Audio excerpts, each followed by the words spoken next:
Поминаа 7 години од вашиот прв настав во Скопје. Се сеќавате ли кој ви беше прв печаток од Скопје? Da, stvarno je prošlo dosta dugo vremena. Sjećam se dolaska na aerodrom i pokojnog Brančeta kad je došao po mene. Prvi pečat stvarno nije bio nešto prelijepo i prolazili smo kroz razne dijelove Skoplja, ali na kraju ispadne onako kako i treba. Znači kad prvi pečat nije onako kako što si zamislio, da na kraju uvijek ispadne na kraju kako bi trebalo biti. Како се случи да дојдете тука? Pa kako sam spomenuo, prošlo je stvarno dosta godina i jednostavno jedan dan me samo trener Veselin Vujović me je pozvao i rekao želim da dođeš u Skoplje u Vardar. U to isto vrijeme sam pregovarao i sa Linom Červarom, sadašnjim mojim izbornikom hrvatske reprezentacije, i ne znam kako i ne znam zašto, jednostavno sam se Odlučio sam se za Vardar iz razloga što vidio sam tu šansu da mogu igrati više poslije jedne jako teške ozljede i evo, na kraju se ispostavilo da je to bio stvarno pun pogodak i stvarno sam zahvalan mu cijeli život na tome. Имавте сериозна повреда, а сепак Вардар се одлучи да ризикува со вас. Ова е нешто што не се гледа често во спортот. Дали некога се запрашавте која е причината за тоа? Pa sigurno da klubovi se teško odlučuju na dovođenje igrača pod ozljedom, ali ima dosta puno primjera u svijetu, ne samo rukometa, nego u svijetu bilo kojeg sporta, tako da sigurno da je Veselin Vujović, moj tadašnji trener, da me sigurno pratio jedno vrijeme i da je znao o kakvom se igraču radi i valjda mu je takav tip igrača trebao u to vrijeme u Vardaru. To je bilo vrijeme, znači, kad je bio veliki derbi između Vardara i Metalurga i jednostavno bilo je prelijepo i uvijek se lijepo sjetiti toga i zatražio me da mu pomognem jednu polusezonu, da će me čekati dosta dugo koliko god bude trebalo da se oporavim, da vratim rame u stanje kako je bilo prije, da se vratim na staze na kojima sam bio i jednostavno unijelo mi je neko, ne znam kako da vam objasnim, ali nešto je unio u mene, vidio sam vjeru prema njemu i jednostavno na kraju se ispostavilo jako dobro i ništa, pomogli smo jedan drugom. Кој беше првиот надпревар одигран во Скопје во дресот на Вардар? Паметите ли нешто од тој надпревар? Baš prvi. Pa možda je bila utakmica sa Pelisterom u Bitoli. Mislim da je to bila prva utakmica, čak ako se dobro sjećam da je to bila utakmica kupa. To mi je bila prva utakmica nakon 5 mjeseci pauze i sjećam se dobro, tad je i naš Vlado Nedanovski, naš Butko, igrao za Pelister i uvijek imamo šale neke na taj račun. A poslije toga odmah druga utakmica je bila derbi sa Metalurgom u autokomandi, što me iznenadilo jer znao sam što mogu očekivati, ali opet je bilo i preglasno i prebučno za mene. Ali na kraju, eto, navikao sam se na to i danas mi fale sad ti derbi. Кој ви е најдраг спомен од Кали? Pa sigurno prva odlučujuća utakmica protiv Metalurga. Napravili smo iznenađenje u autokomandi, mislim da smo odigrali neriješeno. Neriješen rezultat je bio tamo i trebala nam je pobjeda pred našim navijačima u Kale.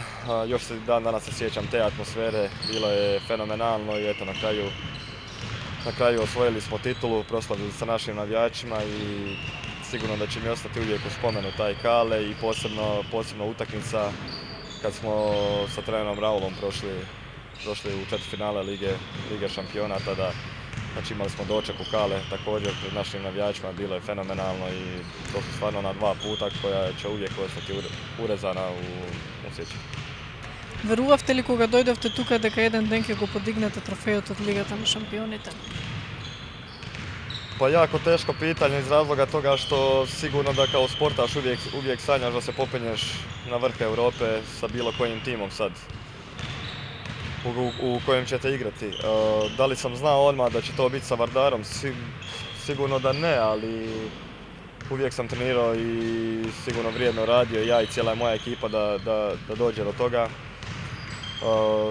Koliko se sjećam, tad sam potpisao 1,5 dana ugovor sa Vardarom nakon moje ozljede i u to vrijeme se pojavio Sergej Samsonenko, naš sadašnji predsjednik, koji je zamijenio Mihajla, koji je stvarno veličanstveno vodio Vardar u to vrijeme. Nakon prvog razgovora sa njim shvatio sam šta želi naš predsjednik. Prvi dan je odmah rekao da želi napraviti nešto poput Barcelone, što je u Španjolskoj. Sigurno da mu niko nije vjerovao iz početka, ali eto, na kraju se ispostavilo da je to stvarno bilo tako. Mi igrači smo ga slijepo i vjerno pratili u njegovim zamislima zajedno sa našim trenerima koji su bili tu, a koji je bilo iz početka stvarno mnogo. Puno igrača se mijenjalo, eto, na kraju smo našli neki recept, neki koncept kako da dođemo do vrha i eto, već 2 godine zaredom smo na Final Fouru, nadam se da će ovo treća biti sretna. Има ли колеги од ракометот кои за секогаш останале или ќе останат ваши пријатели? Ma sigurno, mislite samo iz Vardara sada ili općenito? Pa sigurno da ima puno prijatelja stvarno koje steknete kroz rukomet, stvarno kroz sport možete u životu naučiti puno toga. Posebno puno prijatelja koji ćete stječi za cijeli život, tako ja sam stvarno puno prijatelja maltene zaradio kroz rukomet i to je ono što i najviše krasi sport. Tako da ima jako puno. Веселин Вујовиќ има специфичен начин на изразување. Имавте ли конфликти или пак ви остана некоја анегдота или совет од времето на Вујо во Вардар? Pa kad bi pričali o Veselinu Vujoviću, morali bi pričati stvarno dugo. Već sam puno puta naglasio da Veselina Vujovića ne gledam samo kao trenera, nego gledam stvarno kao prijatelja i na neki način kao drugog oca. Puno je bilo špekulacija o tome poslije Bosne Sarajevo i nakon moje povrede gdje ću ja otići, kojem klubu ću se pridružiti.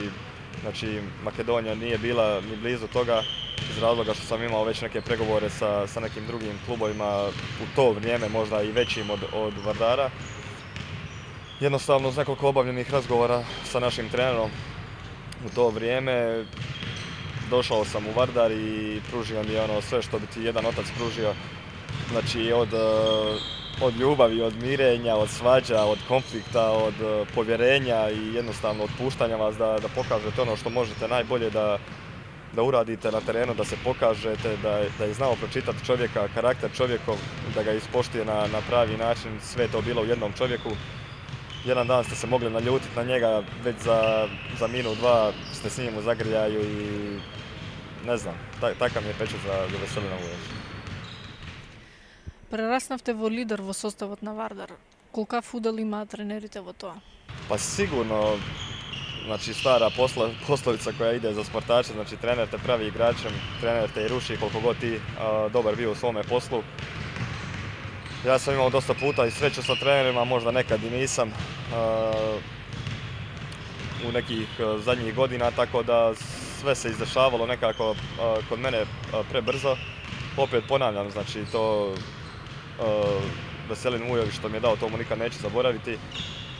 Prije njega je bio Irfan Smajlegić, znači trener koji je krasio nas kroz reprezentaciju, kroz kadetske i juniorske dane u našoj reprezentaciji, gdje smo također osvojili zlatne medalje sa njim. Sigurno da nas je i on podigao iz tog nekog, ajmo reći, poluprofesionalizma u seniore, u prvi tim, dao nam je vjeru da možemo igrati velike utakmice i onda se poslije treneri nizali, već sam spomenuo, znači Veselin Vujović, poslije je došao moj veliki prijatelj također i trener Zoran Kastratović koji je također usadio u Vardar u početnoj fazi izgradnje Vardara sa Sergejom Samsonenkom, sigurno izgradio i ima jedan veliki udio u ovome svemu. I poslije su onda nastavili niza treneri od Raula, sad našeg Paronda, koji je svak donio neki novitet i sigurno da je imao igrače koji su to mogli pratiti, prihvatiti i ono što traže od nas, da mi to ispunimo na terenu. Имаше ли непристојни понуди од други клубови во текот на изминатите 6 години? Da, bilo je jako lijepih ponuda, ali teško je ljudima bilo objasniti da Vardar što je trenutno u Europi, da malo koji klub to posjeduje u Europi, posebno znači svi uvjeti koje Vardar ima, što Vardar pruža, znači samo za rad, ako ćemo pričati, dvije dvorane, teretana, dole wellness i saune, bazeni, znači cijeli medicinski centar, restorani, znači to je jednostavno što je predsjednik napravio cijeli kompleks, što je podario Vardaru igračima i nigdje se ne možeš osjećati bolje nego tu. Znači stvarno svi stranci, da li su došli iz Germanije, da li su došli iz Španjolske, svi se osjećaju kao doma i to je ono što krasi Vardar. i što cijelo vrijeme je nekako dobra i pozitivna atmosfera, što sigurno naši navijači to i osjeti. Opet ponavljam, bilo je stvarno lijepih ponuda, ne samo za mene, nego i za ostale igrače. Evo, neki su, nažalost, otišli, neki možda će otići, ne znam, kroz godinu, dvije. Takav je život sportaša, sigurno da niko ne može ostati do kraja, ali dok je Vardara i nama je jako lijepo. Postoji li nadprevar po kojoj ste kažali dosta je sa Rakomet? Jako puno. Jako puno utakmica je bilo poslije koji sam sebi kažeš ajde dosta je više i rukometa i posvetiti se nečemu drugom. Jednostavno sportaši se susreću uvijek sa takvim nekakvim momentima, znači da li je prvo sreća, poslije toga za sat vremena odmah tuga. Non stop smo pod pritiskom, pod adrenalinom i uvijek ima različitih razmišljanja, mišljenja. Ali nakon prospavane noći shvatiš da je to tvoj život, to je ono što si nešto radio tokom svih ovih 29-30 godina. Jednostavno od malena dok sam bio, znači malte ne beba još kroz godinu, dvije, tri, gledao sam već brata moga Ivana kako igra rukomet i jednostavno od malena sam već, od prve godine sam skoro u tome i jednostavno teško je reći zbogom. Ali godine polako idu, vrijeme brzo prolazi pa morat ćemo razmišljati brzo i o tome. Samsonenko го наследи Михайловски, а Јане Сандански го наследи Гале. Од каде ве врзуваат пубави спомени? Pa i na dve strane stvarno je fantastično kad imaš uspjeh sa klubom. Nije bitno u kojoj si dvorani, gdje si, sa kim si. To je isto kad izađeš negdje u grad i bitno je samo da li ćemo otići, ne znam, u Skoplje ili bilo gdje u neki drugi grad, bitno je da imaš super društvo, tako kao što Vardar ima super atmosferu u slačionici, svake godine super igrače, super tim. Jednostavno mi se osjećamo, ponavljam, svi kao doma i bilo je puno lijepih momenata, tako onda i Jane Sandanski i Jukale, ne samo Jukale, da ne zaboravimo i Boris Trajkovski, sadašnji VIP, ako se ne varam. Puno utakmica je bilo jako bitnih, znači na tri različite strane. Kale sam već spomenuo, znači od dočeka do utakmica sa Metalurgom jako bitnih, do Euroligije tada sa Magdeburgom.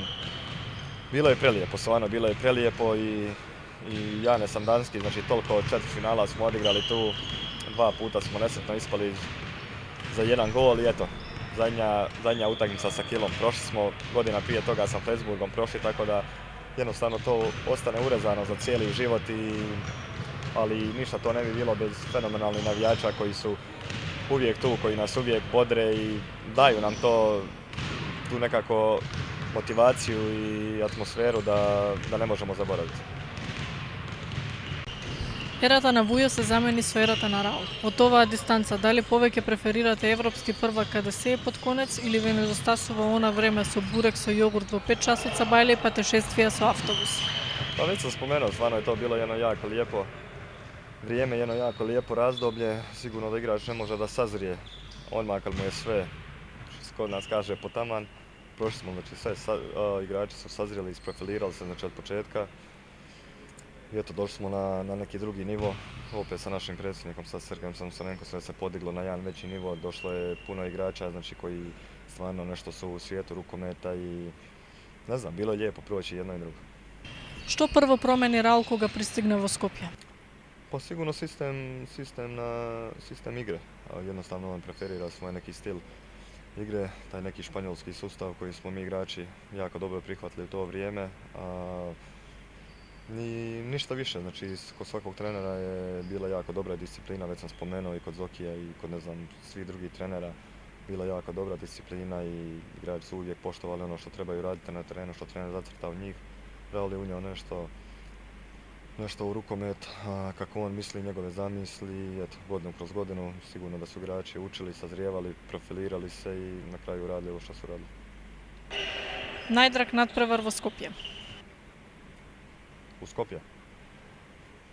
Pa iako smo izgubili taj meč, Flensburg je jedan od najdražih utakmica zato što cijelo to okružje, cijela ta atmosfera koja je vladala za to četvrtfinale gdje je Vardar prvi put u povijesti bio u četvrtfinalu lige Lige šampiona i samo zamisao da ćemo ući sa takvom ekipom na Final Four jednostavno nam je davala neki drugi osjećaj.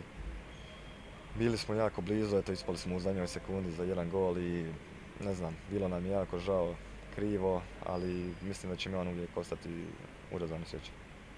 Колку се промени играта на Вардар со заминувањето на неколку играчи и на тренерот? Pa sigurno da je odšlo nekolicina dobrih igrača koji su dokazali u svijetu rukometa, neki provjereni su bili, neki ne, ali jednostavno tokom Vardara se isprofilirali u prave igrače i sad odšli u neke druge klubove, ali isto tako došli su ovdje jako dobri igrači, jako iskusni igrači i neki mladi, znači spoj iskustva i mladosti.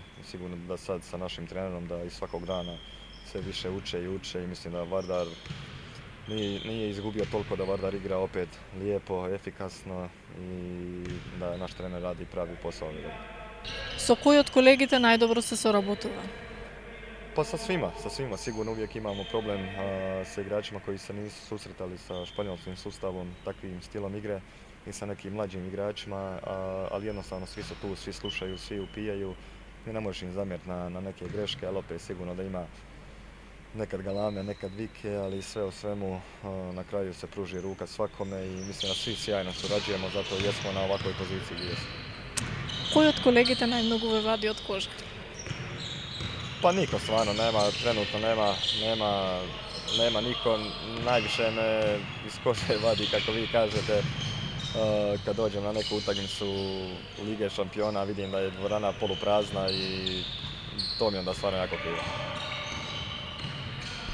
Каде го гледате Вардар на крајот на оваа сезона? Pa ne mogu to reći, na jako dobrom smo putu, igramo jako dobro u Ligi šampiona, imamo dobar roster, ali imamo puno povrijeđenih igrača. Ne znam kakav im je oporavak, kad će se oporaviti, kad će se vratiti na teren, ali ako se svi vrate do kraja, kad krene knockout faza Lige šampiona, mislim da ćemo biti jako opasni i jako dobri. Познато дека вашиот брат Иван е репрезентативец на Босна и Херцеговина, додека вие сте на Хрватска. Кога се носише оваа одлука, дали имаше расправи и по дома? Pa ne, Ivan je od početka svoje karijere igrao za BiH reprezentaciju. Mislim da je na početku trebao igrati za Hrvatsku, ali se izdešavale neke stvari. Da sad ne ulazim točno u tome, duga je tema i jednostavno zaigrao je odmah za seniorsku reprezentaciju BiH i putevi su ga vodili ka tome. A ja sam od prvih dana odmah dobio poziv od Irfana Smajlovića u kadetsku reprezentaciju i nekako mi je put krenuo ka tim stazama i evo, dan danas sam tu. Со оглед на тоа што вашиот брат е фудбалер, сте размислували што ќе бевте доколку не бевте ракометар? Pa sigurno, ili bi bio fudbaler ili bi krenuo očevim stopama da radi neki posao u bolnici. Otac mi je anesteziolog i sigurno da bi se ja možda neki medicinski fakultet ili nešto, to me uvijek nekako zanimalo. Ali ako bi ostao u sportu, sigurno da bi to bio fudbal. Хрватска некогаш освојуваше медали во ракомет, но во последните неколку години е далеку од тоа. По последните настани на светското првенство во фудбал, како и на успесите на тенисерите, дали сметате дека вистинско време е Хрватска да се врати на победничките патеки во ракометот?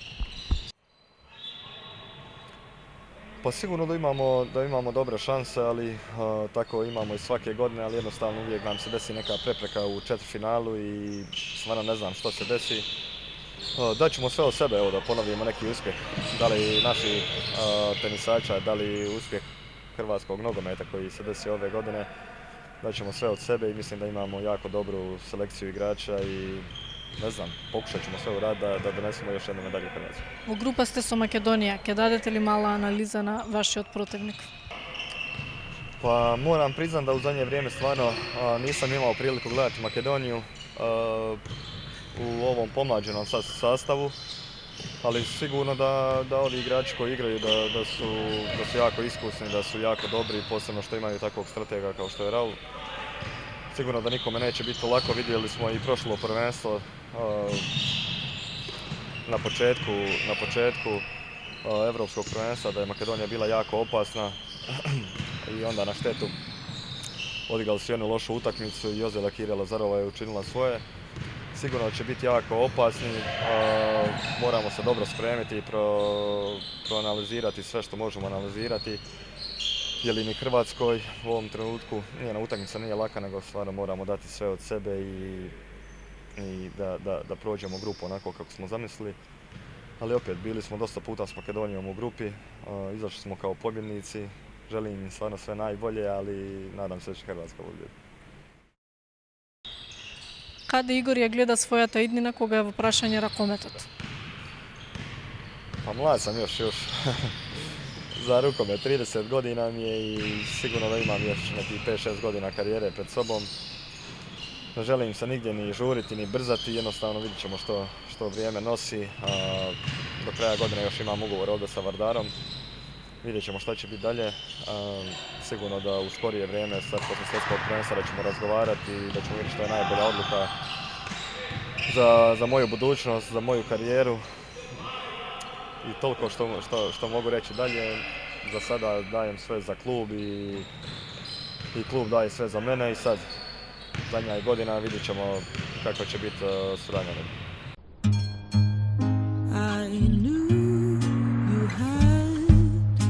The secrets in your eyes, so get on this ride.